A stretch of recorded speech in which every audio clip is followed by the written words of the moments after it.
tugtugin ang gitara at ang kaaya-ayang lira.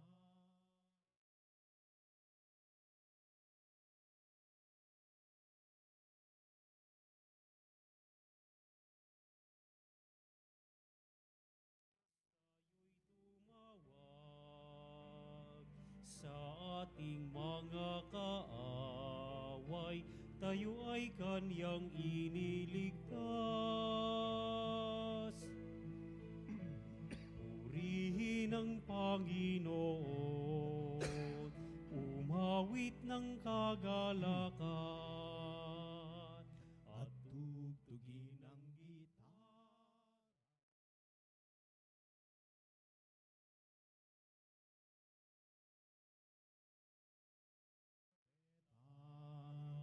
Tayo po'y nagkatipon-tipon sa araw nito sa ngalan ng Ama, ng Anak at ng Espiritu Santo. Amen. Ang pagpapala ng ating Panginoong Hesukristo, ang pag-ibig ng Diyos Ama, at ang pakikipagkaisa ng Banal na Espiritu Santo na may laging sumainyong lahat. At suminyo Mga rin. kapatid, sinisimulan po natin ang araw ng Huwebes ngayong madaling araw na ito sa pamamagitan ng pagdiriwang natin ng banal ng Santa Misa sa karangalan po ng isa sa mga dakilang apostoles ni Kristo, ang nakababatang kapatid ni Simon Pedro na si Andres, anak ni Jonas, na kung saan siya po ay isa sa mga unang disipulo o apostoles ni Kristo na tinawag niya mula sa lawa ng Galilea habang sila ay nanguhuli ng isda ng kanyang kuyang si Simon. Mga kapatid, ang halimbawa at pagtalima ni San Andres ay ating ding huwaran, ating ngayong dapat maging tunay na pagsunod din at pagtugon sa paanyaya ni Kristo, na tayo po bilang mamamalakaya ng mga kaluluwa, mga mamamalakaya na mananampalataya, ay maging tunay na daluyan pa rin bilang tagasunod ng ating Panginoon. At sa pamamagitan pamamatnubay ni San Andres, mga kapatid, tayo nga ay dumulog sa banal na misang ito. Hingin natin ang kapatawaran, paglilinis ng ating mga sariling budhi upang tayo maging marapat makibahagi sa ganitong pagdiriwang. Inaamin ko sa makapangyarihan Diyos at sa inyo mga kapatid na lubha akong nagkasala sa isip, sa salita at sa gawa at sa aking pagkukulang, kaya isinasamo ko sa mahal na Birheng Maria, sa lahat ng mga anghel at mga banal at sa inyo mga kapatid na ako'y panalangin sa Panginoong ating Diyos. Kaawaan tayo ng makapangyarihan Diyos, patawarin sa ating mga kasalanan, akayit patnubayan hanggang sa buhay na walang hanggan. Amen. Amen.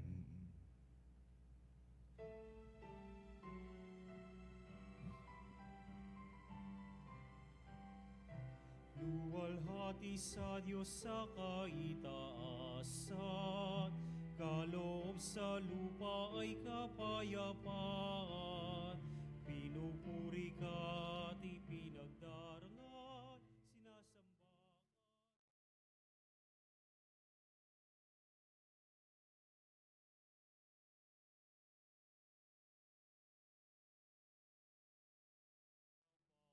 Pangyarihan, Panginoong Yesukristo, bugtong na anak ng Diyos, kordero ng Ama, ikaw na nag-aalis ng mga kasalanan ng sanlibutan. Tanggapin mo ang aming kahilingan, ikaw na naluluklok sa kanan ng Ama, maawa ka sa amin, ikaw lamang ang banal.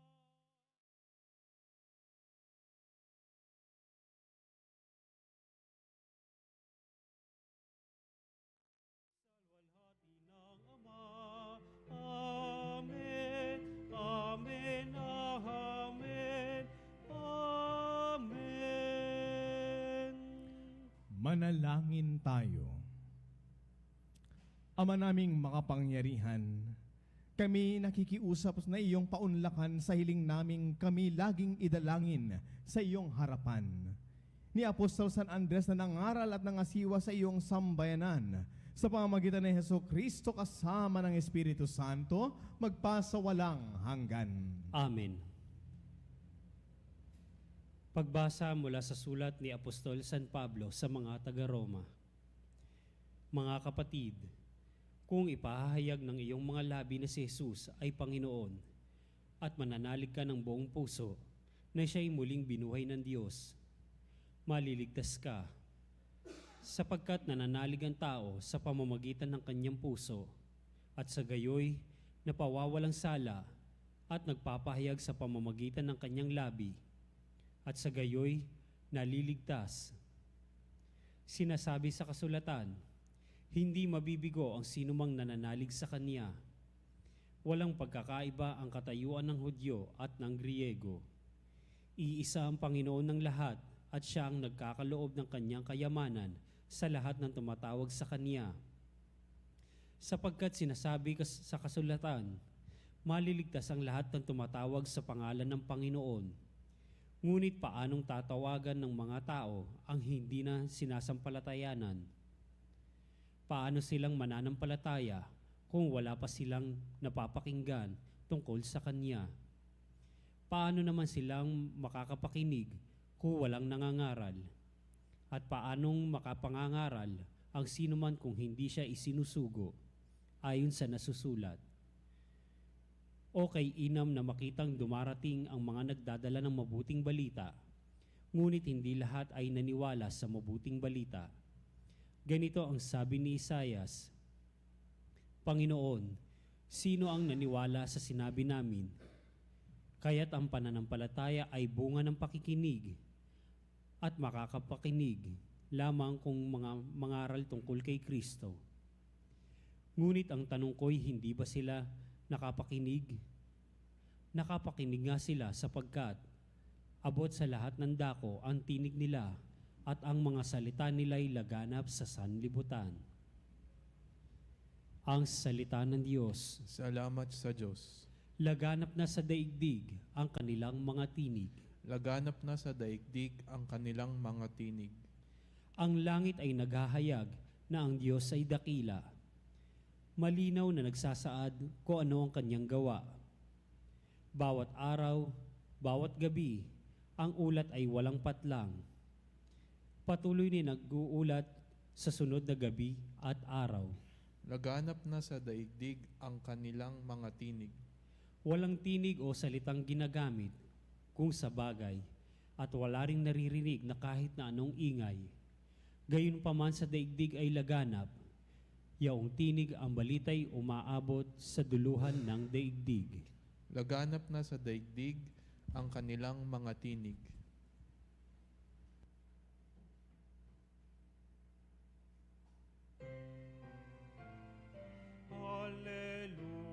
Hallelujah, Hallelujah, Ikaw, Panginoon, ang siyang daan at buhay at ang katotohanan. Hallelujah! Sumainyo ang Panginoon. at sumainyo Ang rin. pagpapahayag sa mabuting balita ng ating Panginoon ayon kay San Mateo. Papuri sa iyo, Panginoon. Noong panong iyon, sa paglalakad ni Jesus sa tabi ng lawa ng Galilea, nakita niya ang dalawang mangingisda, si Simon na tinatawag na Pedro at ang kapatid niyang si Andres. Sila'y naghahagis ng lambat.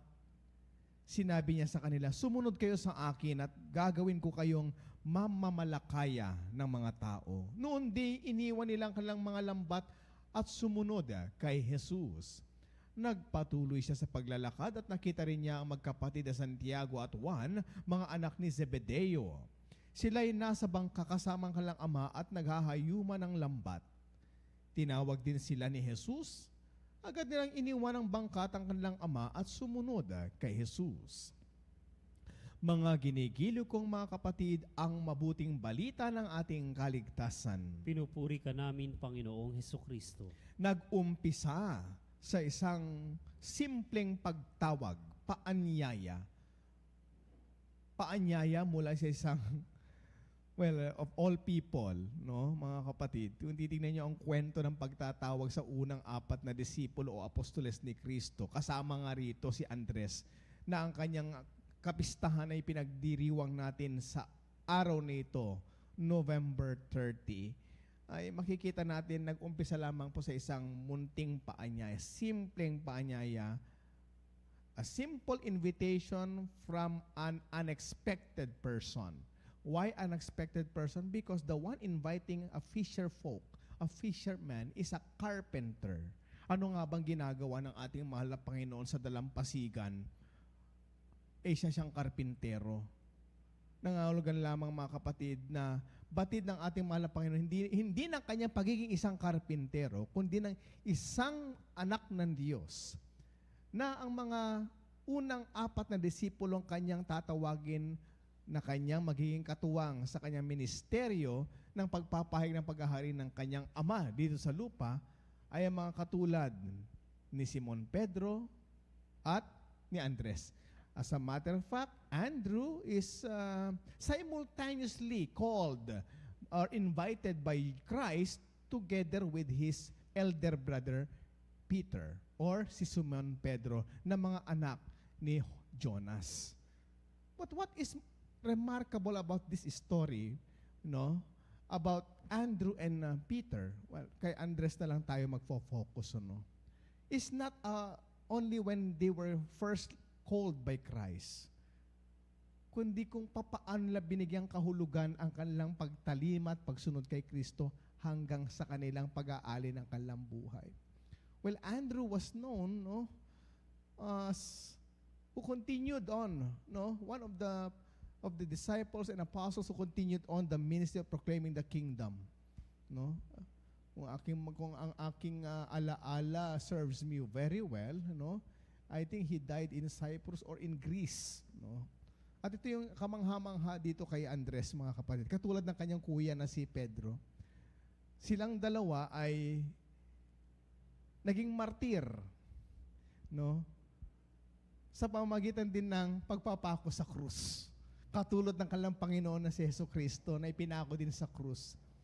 Ang kagandahan lamang kay Pedro at kay Andres, sabi nilang dalawa, halos parehas sila ng rason, Kung sila man ay i-execute, kung sila man ay mag-aali ng kanilang buhay, katulad ng kanilang mahal na Panginoon Jesucristo sa pamamagitan ng pagpapako sa krus, ay para sa kanila, hindi nila marahil ay isang karangalan ang mag-aali ng buhay, pero sabi na hindi sila karapat-dapat, maging katulad ng kamatayan ni Kristo. Kaya ang ginawa ni Pedro, mga kapatid, nagpapako siya sa krus ng patiwarik. At samantalang ito naman si Andres, mga kapanalig, nagpapako rin siya sa krus, pero paekis naman yung kanyang krus. Hindi na mahalaga kung paekis o patiwarik man yan. Hindi nakibahagi din itong magkapatid na ito. Katulad ng kanilang pakikibahagi sa ministeryo at misyon ni Kristo, ang kanilang Panginoon at Guro, nakibahagi rin sila sa pamamagitan ng pagpapako sa krus. Anong aral lang pwede natin makapupulutan dito, mga kapatid? Well, unang-una, the crosses are evident in this life. Hindi natin pwedeng iwasan ng krus, Hanggang sa ating kamatayan, kung minsan meron tayong krus na dala-dala. Yan, magkakaiba naman ang shape niyan, magkakaiba man yan ang hugis niyan, magkakaiba man ang pagkakahulma niyan o pagkakagawa niyan, may krus pa rin ang buhay natin. Amen. May krus sa buhay natin, mga kapanalig. At ang krus na yan, kung ang krus ni Kristo, ang krus ni Pedro, ang krus ni Andres, mga kapatid, nagdala sa kanilang kaluwalhatian, yan din po ang pangalawang mensahe sa atin. Ang krus hindi dapat nating inatatakutan. Huwag natin titignan bilang isang simbolo ng kaparusahan. Lalong-lalo na ito ay simbolo ng kamatayan. Sapagkat binago ng mga nakabayubay sa krus na yan, na si Jesus, Andres, at Pedro, binago lang kahulugan ng krus na yan sapagkat ito ay naging daan para sa kanila para magbigay ng buhay. Nag-alay ng kanilang buhay para makapagdagdag sa ating buhay ng mga mananampalataya. And how grateful we should be for Andrew, for he was able to fulfill his own martyrdom by shedding his own life, offering his own life as he laid onto his cross, being nailed on the same cross diagonally, yung X-shape ng kanyang cross, he might have felt that he is unworthy of the same death as his Lord, experienced. And it was God Himself who made him worthy to experience offering his life. Kapatid, kapag tayo, may mga sakripisyo tayo sa buhay, may mga cross tayo sa buhay. Well, crosses have different shapes and different forms. No? Sabi ko kanina, ang krus ay ganap sa buhay natin. Kasama yan. No? Pangalawa, ang krus ang magdadala sa atin. Hindi lamang sa kamatayan natin, kundi magdadala rin sa ating kaluwalhatian. At hindi mo kaluwalhatian lamang. Kaluwalhatian mo yan, na dulot ng pagtalim at pagsunod sa Panginoon Jesucristo. At yan ang nagbigay ng karangalan. Ang iyong krus, ang iyong pagpaparangal sa Diyos. Yan si Andres. For him, it is to glorify the Lord, his master and teacher, when he laid down himself to be nailed at that same cross. Kaya kapatid, sa araw na ito, November 30, kapag inaalala natin si San Andres, hindi po si Andres Bonifacio, nagkataon lang po kasi ni pinanganak din ang ating bayaning si Andres Bonifacio, at kaya pinangalan sa kanya ang pangalang Andres, di ba? Di natin alam, yung si Bonifacio Day, pwedeng ilipat ng 27. Pero ang araw ni Andres na Apostoles, hindi pwedeng ilipat yan. Hindi pwedeng ilipat yan. Kasi mga kapatid, pag inilipat mo yan, parang pinalitan mo na rin ang karangalan ni San Andres. Hindi yun ang pagninilay natin. Ang pagninilay po natin yung maging huwaran sana natin ito si San Andres. He may have not felt worthy, and yet it was God who deemed him worthy. Bakit? Kasi naisabuhay niya. Nagampanan niya. Tanong ko sa iyo kapatid, nagampanan mo na ba ang misyon mo mula kay Kristo? At kung kaya mong ibuhos ang sarili mong buhay, yan yung krus mo. Kaya kanya-kanya tayo ng krus eh. Si Pedro, patiwarik ang krus niya. Si Andres, paekis ang krus niya. May mga ibang apostoles, isa lang ang krus nila. Pero, mga kapatid, pahalang na krus, Pero ikaw, ako, tayong lahat, iba-ibang forma, iba-ibang bigat, iba't ibang klase. Pero isa lang ang purpose nito, para maparangalan natin ang Panginoon natin Jesucristo, ang Diyos na una nagpapako sa krus para sa iyo at para sa akin. Sa ngalan ng Ama, Anak, ng Espiritu Santo. Amen.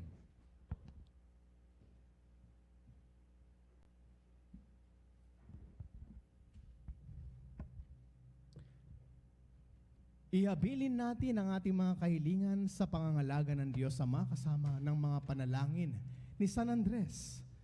At sa bawat pagdulog po natin at pananalangin ng ating itutugon, Panginoon, pagpalain mo ang iyong bayan na hinubog sa pananampalataya ng mga apostol. Panginoon, pagpalain mo ang inyong bayan na hinubog sa pananampalataya ng mga apostol. Ang ating mga pari na tinawag ng Diyos upang mamalakayan ng mga tao, naway humarap sa hamon ng pagbabago sa pamamagitan ng pangangaral ng Ebanghelyo. Manalangin tayo sa Panginoon. Panginoon, pagpalain mo ang inyong bayan na hinubog sa pananampalataya ng mga apostol. Ang mga misyonero, naway maging mabibisang tagapagpahayag ng Ebanghelyo sa pamamagitan ng patotoo ng kanilang buhay. Manalangin tayo sa Panginoon. Panginoon, pagpalain mo ang iyong bayan na hinubog sa pananampalataya ng mga apostol. Ang mga tinawag ng ating Panginoon upang maglingkod sa Kanya, naway bukas loob na tumugon sa Kanyang panawagan. Manalangin tayo sa Panginoon. Panginoon, pagpalain mo ang inyong bayan na hinubog sa pananampalataya ng mga apostol. Ang mga may sakit, mga nagdadalamhati, mga naliligalig, at ang mga nagdurusa sa karamdaman ng isip at katawan, naway hipuin ng Panginoon. Manalangin tayo sa Panginoon. Panginoon, pagpalain mo ang inyong bayan na hinubog sa pananampalataya ng mga apostol. Ang mga minamahal nating yumao, naway mabuhay sa kapayapaan ng Panginoon. Manalangin tayo sa Panginoon. Panginoon, pagpalain mo ang inyong bayan na hinubog sa pananampalataya ng mga apostol. Ama, habang naghahanda kami para sa pagdiriwang ng pagkakatawan tao na iyong anak, ipagkalob mo ang aming mga kahilingan, kaisa ni San Andres na Apostol. Hinihiling namin ito sa pamamagitan ni Kristo na aming Panginoon. Amen. Amen.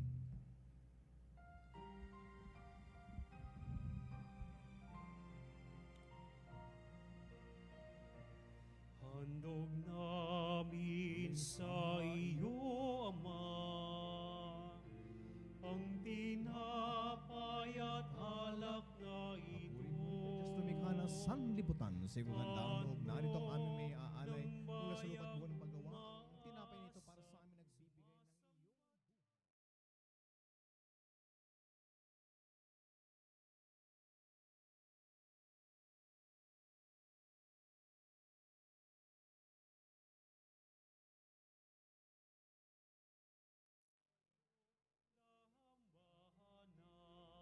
Katulad Kapuri-puri ka, Diyos lumikha ng sanlibutan. Sa iyong kagandang loob, narito ang aming may aalay mula sa katas ng ubas at bunga naming paggawa. Ang alak na ito para sa amin nagbibigay ng iyong Espiritu. handog namin sa iyo, Ama,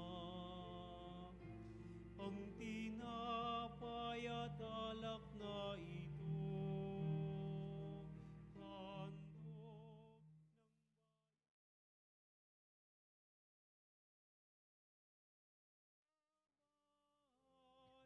sa iyo.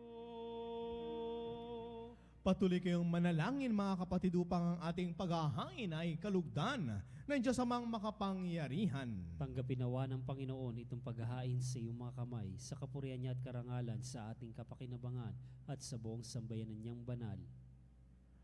Ama naming lumikha, pagbigyan mo kami upang sa aming mga alay na inihahain namin ngayong kapistahan ni San Andres ay maging kalugod-lugod kami sa ginagawang paghahanda at mabuhay kami sa pagtanggap sa iyong kaloob. Sa pamamagitan ni Jesucristo kasama ng Espiritu Santo, magpasawalang hanggan. Amen. Sumainyo ang Panginoon. At sumainyo rin, Itaas sa Diyos ang inyong puso at diwa. itinaas na namin sa Panginoon. Pasalamatan natin ang Panginoong ating Diyos. Marapat na siya'y pasalamatan. Aman naming makapangyarihan. Tunay ngang marapat na ikaw ay aming pasalamatan. Ikaw ang pastol na laging pumapatnubay sa mga kabilang sa nililingap mong kawan. Ito ang ginanap na pananagutan ng giliw mong anak at pastol ng tanan. Ang mga apostol ay kanyang mga katuwang sa pagiging pastol na patnubay ng sambayanan. Kaya kaisa ng mga anghel na nagsisiawit ng papuri sa iyo nang walang humpay sa kalangitan, kami nagbubunyi sa iyong kadakilaan.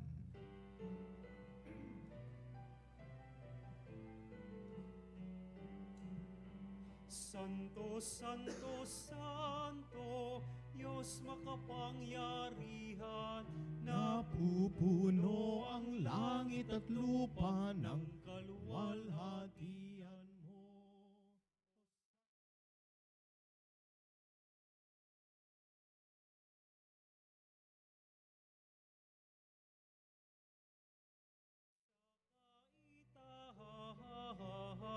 San Pinagpala ang naparirito sa ngalan ng Panginoon. Hosana, Hosana, Hosana, Hosana, Hosana sa kaitaasan.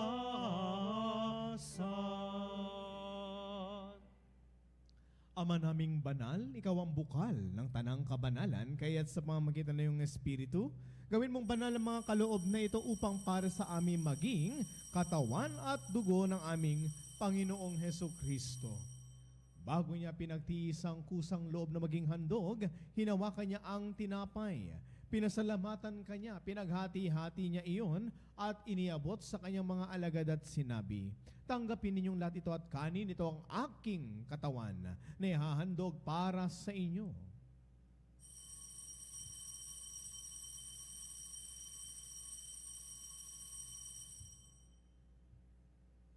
Gayon din naman na matapos ang hapunan, hinawakan niya ang kalis, muli kanyang pinasalamatan.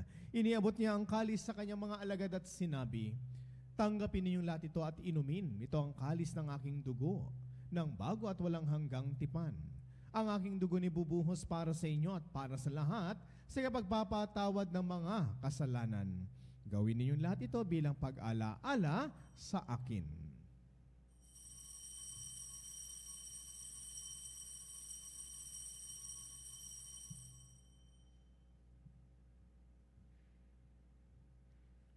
Ipagbunyi natin ngayon ang misteryo ng ating pananampalataya. Aming Pinahahayag na namatay ang iyong anak, nabuhay bilang Mesiyas at nagbabalik sa wakas para mahayag sa lahat. Ama, ginagawa namin ngayon ang pag-alaala sa pagkamatay at muling pagkabuhay ng iyong anak, kaya't iniaalay namin sa iyo ang tinapay na nagbibigay buhay at ang kalis na nagkakaloob ng kaligtasan. Kami nagpapasalamat dahil kami iyong minarapat at tumayo sa harap mo para maglingkod sa iyo. Isinasamo namin kaming magsasalo-salo sa katawan at dugo ni Kristo ay mabuklod sa pagkakaisa sa pamamagitan ng Espiritu Santo. Ama, lingapin mong iyong simbahang laganap sa buong daigdig. Puspusin mo kami sa pag-ibig, kaisa ni Francisco na aming Santo Papa at ni Honesto na aming Obispo at ang lahat ng kaparian. Alalahanin mo rin mga kapatid naming nahimlay ng may pag-asang sila'y muling mabubuhay, gayon din ang lahat ng mga pumanaw. Kaawaan mo sila at patuloyin sa iyong kaliwanagan. Kaawaan mo at pagindapating kaming lahat na makasalo sa iyong buhay na walang wakas. Kaisa ng mahal na Birheng Maria na ina ng Diyos, kaisa ng kanyang kabiyak sa puso na si San Jose, kaisa ng mga apostol, ni San Andres at ang lahat ng mga banal na namuhay dito sa daigdig ng kalugod-lugod sa iyo. May pagdiwang nawa namin ang pagpupuri sa ikararangal mo sa pamamagitan ng iyong anak na aming Panginoong Hesu Kristo. Sa pamamagitan ni Kristo, kasama niya at sa Kanya, ang lahat ng parangal at papuri ay sa iyo, Diyos amang makapangyarihan, kasama ng Espiritu Santo magpa sa walang hanggan. Amen, amen, amen, amen. At sa tagubilin na nakagagaling na utos at turo ni Jesus na Panginoon natin at Diyos, ipahayag natin na may lakas ng loob.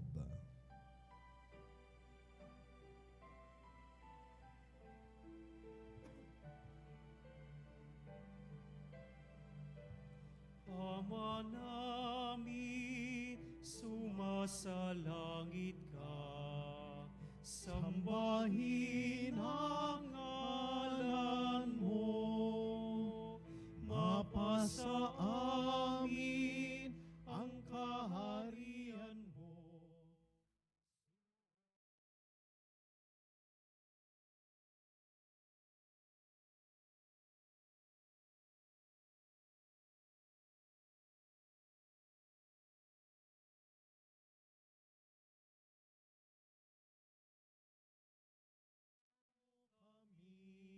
Ngayon ng aming kakanin sa araw-araw at patawarin mo kami sa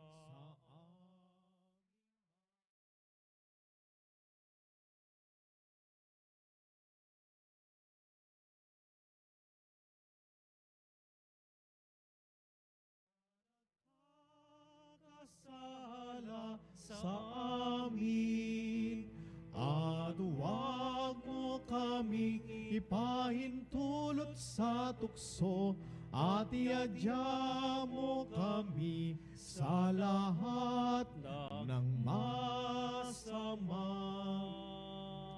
Hinihiling namin kami adya sa lahat ng masama, pagkalooban ng kapayapaan araw-araw, iligtas sa kasalanan at ilayo sa anumang kapahamakan. Samantalang aming pinananabikan ng dakilang araw ng pagpapahayag ng tagapagligtas naming si Hesu Kristo. Sapagkat sa iyong kaharian at ang kapangyarihan at ang kapurihan magpakailanman. Amen.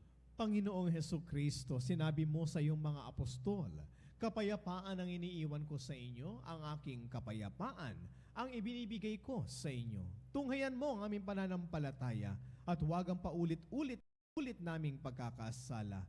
Pagkalooban mo kami ng kapayapaan at pagkakaisa ayon sa iyong kalooban, kasama ng Espiritu Santo magpa sa walang hanggan. Amen. Ang kapayapaan at pagmamahal ng Panginoon, lagi nawang sumainyo. At sumainyo rin. Mga kapatid, magbahagi na po tayo ngayon ng kapayapaan at pagmamahal sa bawat isa. Kapayapaan po sa inyo lahat, mga kapanalig.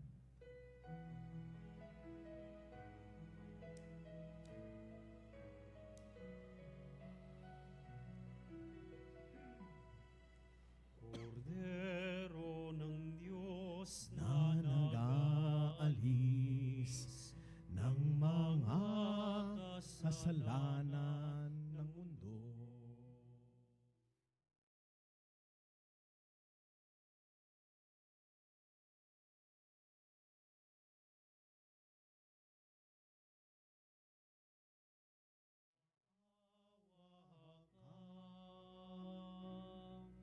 Kordero ng Diyos na nag-aalis ng mga kasalanan ng mundo. Maawa ka sa amin, Kordero ng Diyos.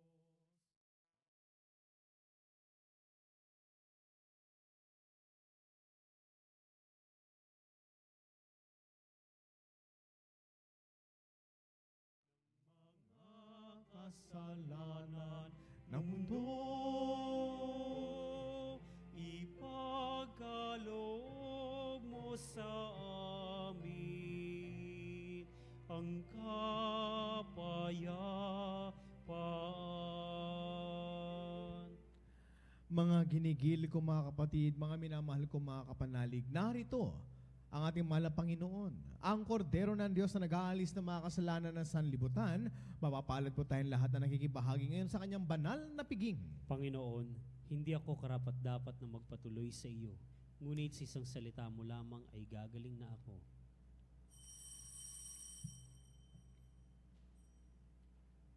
Mga kapanalig, ating dasalin ang komunyong espiritual. O Jesus, nananalig ako sa pananahan mo sa kabanal-banalang sakramento. Minamahal kita higit sa lahat at hangad ka ng aking kaluluwa. Hindi ko man matatanggap ngayon ang iyong katawan at dugo, inaasahan ko na patuloy kang mamumuhay sa aking puso. Naniniwala ako na narito ka at kaisa ka ng aking buong pagkatao. Huwag mong ipahintulot na mawalay ako sa iyo. Amen. Panalangin kay San Andres Apostol. O maluwalhating San Andres, ikaw ang unang nakakilala at sumunod sa Kordero ng Diyos. Kasama ng iyong kaibigan na si San Juan, nanatili ka sa piling ni Jesus noong unang araw na iyon, sa buong buhay mo at magpakailanman. Tulad ng pagpapakilala mo sa iyong kapatid na si San Pedro, kay Kristo at ng marami pang iba, matapos niya, kami rin ay akayin mo patungo sa Kanya. Turuan mo kami upang mailapit din namin ang aming mga kapatid kay Kristo, dala ng aming pag-ibig sa Kanya at ng aming pagnanais na maglingkod sa Kanya. Tulungan mo kami ng aming matutuhan ang mga aral ng krus at mapasan namin ang aming mga krus ng buong puso at may lubos na pagtitiwala sa kabutihan ng Diyos. Amen. Mga kapanalig, kasalukuyan po tayo nagsasagawa ng Misa Nobenaryo para sa nalalapit na kapistahan ng mahal na Birhen ng Immaculada Concepcion. Manalangin tayo. Ama naming mapagmahal, ang banal na pakikinabang ay magpalakas nawa sa amin upang ayon sa halimbawa ni Apostol San Andres, kaming mga umaako sa kamatayan ni Kristo ay pagindapating mamuhay ng maluwalhati kaisa niya sa piling mo. Sa pamamagitan niya kasama ng Espiritu Santo, magpa sa walang hanggan. Amen. Sumainyo ang Panginoon. At sumainyo rin. Pagpalain nawa tayo na mapagmahal na Diyos, ang Ama, Anak, at ng Espiritu Santo. Amen. Taglayang kagalakan mula kay Kristo, humayo na po tayong lahat. Tapos na po ang ating banal na pagdiriwang. Salamat sa Diyos.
Saluta, Christos diat, vecelipan dis ostium, bella premun hostilia, darobur fer auxilium, unitrino que Domino, sit sempiter na gloria, qui vitam sine termino, nobis donet in patria.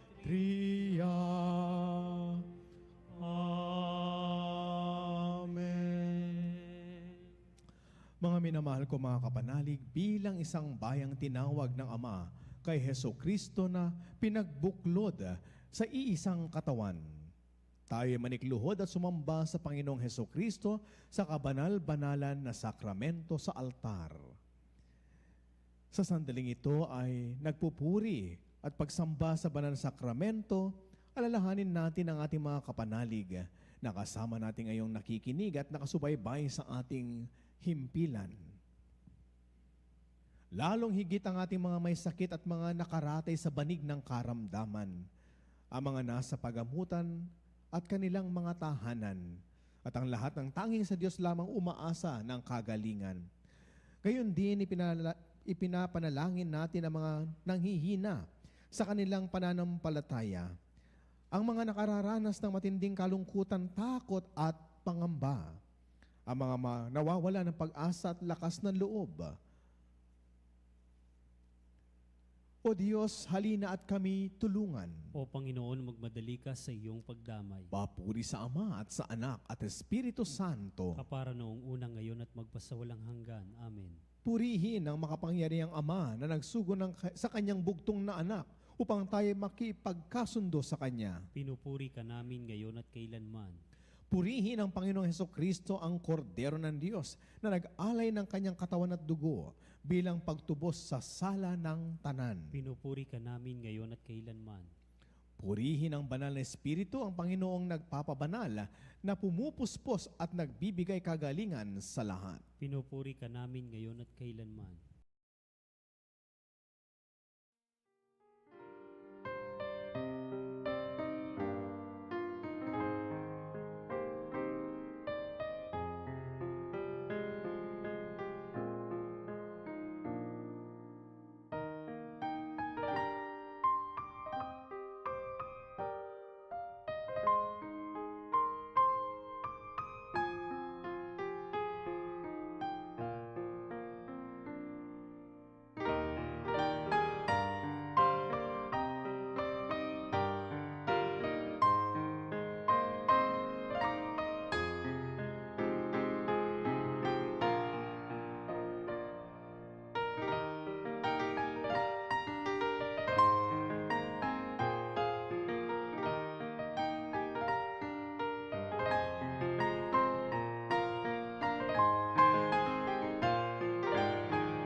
Makapangyarihan Diyos na walang hanggan, Ikaw ang aming Panginoon at butihing Ama.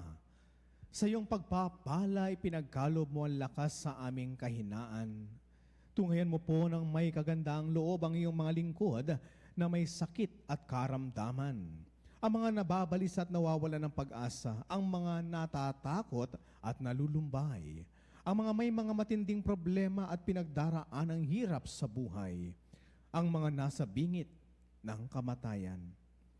Pagalingin at aliwin mo po sila sa kanilang mga karamdaman at ibalik sa kalusugan at kapanatagan ng loob upang mabatid nila ang iyong kabutihan at sila'y magpasalamat sa iyong banal na pangalan. Hinihiling namin ito sa pamamagitan ni Kristo ang aming Panginoon. Amen. Panginoon, nagsusumamo kaming dalawin ang tahanang ito at alisin mula rito ang lahat ng mapanirang kapangyarihan ng kaaway. Manahan nawa rito ang iyong mga anghel na banal upang panatilin kami sa kapayapaan at sumaamin nawang lagi ang iyong pagpapala. Hinihiling namin ito sa pamamagitan ni Kristo ang aming Panginoon. Amen. Gawaran nawa tayo ng makapangyarihan Diyos ng kapanatagan ng loob at mapayapang buhay. Amen.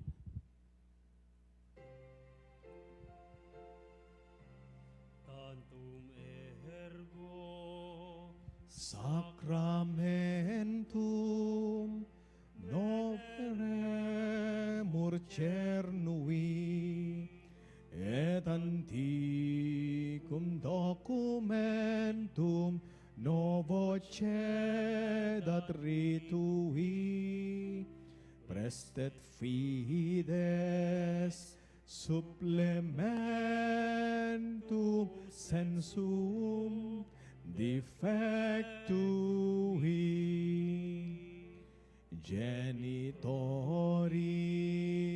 genitoque lauset jubilatio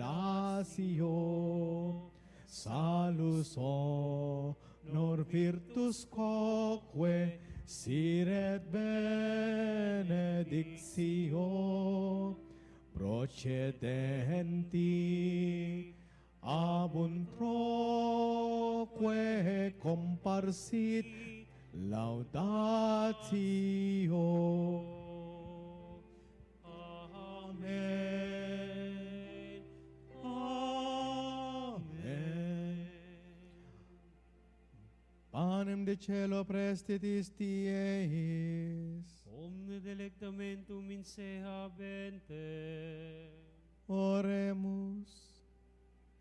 Deus, cui nobis sub sacramento mirabili, passiones tue memoriam reliquisti, tribue quae sumus ita nos corporis et sanguinis, tui sacra mysteria venerari, ut redemptionis tue fructum, in nobis vigiter sentiamus, cui vives et regnas in saecula saeculorum.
Banal na pagpupuri, purihin ang Diyos. Purihin ang Diyos. Purihin ang kanyang banal na pangalan. Purihin ang kanyang banal na Purihin pangalan. si Jesucristo, Diyos na totoo at tao namang totoo. Purihin si Jesucristo, Diyos na totoo, tao namang totoo. Purihin ang ngalan ni Jesus. Purihin ang ngalan ni Jesus. Purihin ang kanyang kabanal-banalang puso. Purihin ang kanyang kabanal-banalang puso. Purihin ang kanyang kamahal-mahalang dugo. Purihin ang kanyang kamahal-mahalang dugo. Purihin si Jesucristo sa banal na sakramento sa altar. Purihin si Jesucristo sa banal na sakramento sa altar. Purihin ang Espiritu Santo ang mga aaliw. Purihin ang Espiritu Santo ang mga aliw. Purihin ang dakilang ina ng Diyos, si Maria Santissima. Purihin ang dakilang ina ng Diyos, si Maria Santissima. Purihin ang kalinis-linisang paglilihis sa Kanya. Purihin ang kalinis-linisang paglilihis sa Kanya. Purihin ang kanyang maluwalhating pag-aakyat sa langit. Purihin ang kanyang malwalhating pag-aakyat sa langit. Purihin ang ngalan ni Maria, Birhen at Ina. Purihin ang ngalan ni Maria, Birhen at Ina. Purihin si San Jose, ang kanyang kalinis-linisang esposo. Purihin si San Jose, ang kanyang kalinis-linisang esposo. Purihin ang Diyos sa kanyang mga anghel at mga santo. Purihin ang Diyos sa kanyang mga anghel at mga santo.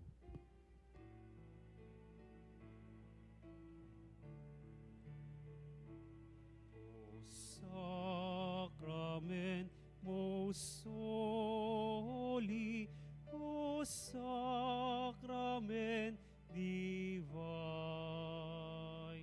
all praise and all thanksgiving